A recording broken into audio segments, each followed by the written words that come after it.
एक विशाल और समृद्ध राज्य था जिसका राजा वीरेंद्र सिंह नामक एक साहसी और न्यायप्रिय शासक था। उनका राज्य चारों ओर से हरे भरे जंगलों और ऊंचे पहाड़ों से घिरा था। राजा वीरेंद्र सिंह अपनी प्रजा से बहुत प्रेम करते थे और उनकी हर समस्या का समाधान खुद ढूंढने का प्रयास करते थे। लेकिन उनकी इस खुशहाल जिंदगी में एक दिन एक ऐसा संकट आया जिसने पूरे राज्य को हिलाकर रख दिया। राज्य के दक्षिणी हिस्से में एक भयावह राक्षस कालभंजन का आतंक छा गया। वह गांवों को जलाता, फसलें नष्ट करता और लोगों को मारता। यह खबर जैसे ही महल तक पहुंची, राजा ने तुरंत अपने मंत्रियों और सेना को बुलाकर सलाह की। मंत्री बोले, महाराज, यह राक्षस बहुत शक्तिशाली है, इसे हराना असंभव लगता है, हमें कूटनीति से काम लेना होगा। लेकिन राजा ने दृढ़ता से कहा, मेरे राज्य की प्रजा मेरी जिम्मेदारी है, मैं किसी भी कीमत पर उन्हें इस संकट से बचाऊंगा। लेकिन कालभंजन से लड़ना आसान नहीं था। उसने जादुई शक्तियों से पूरे क्षेत्र में अंधकार फैला रखा था। रात होते ही उसके सैनिक जंगल से निकलकर गांवों पर हमला कर देते। राजा ने फैसला किया कि वह खुद इस रहस्य को सुलझाने और राक्षस का सामना करने जंगल जाएंगे। राजा वीरेंद्र सिंह ने अपनी सबसे भरोसेमंद तलवार और घोड़े के साथ सफर शुरू किया। घने जंगल में प्रवेश करते ही उन्होंने महसूस किया कि वहाँ कोई अजीब सी शक्ति काम कर रही है। पेड़ पौधे ऐसे हिल रहे थे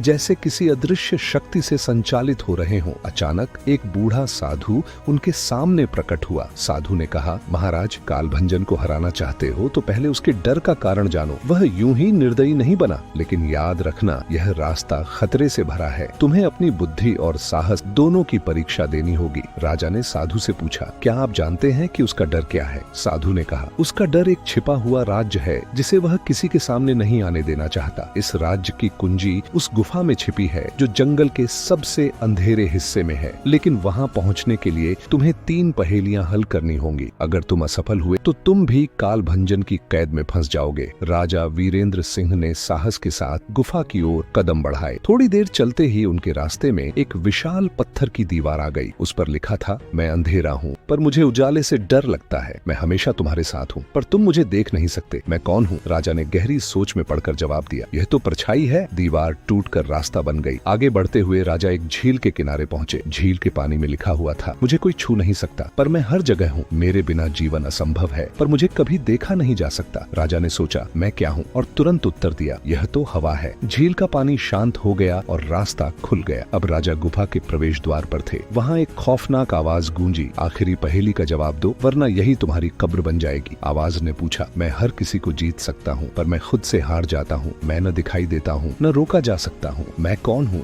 राजा थोड़ी देर चुप रहे, फिर उन्होंने जवाब दिया, यह समय है। गुफा का दरवाजा खुल गया, लेकिन अंदर का नजारा देखकर राजा वीरेंद्र सिंह हैरान रह गए। गुफा के बीचों बीच कालभंजन बैठा था, लेकिन वह क्रोधित राक्षस नहीं बल्कि एक इंसान था। क्या कालभंजन सच में राक्षस था? उसका रहस्य क्या है और राजा वीरेंद्र सिंह उसे कैसे हराएंगे?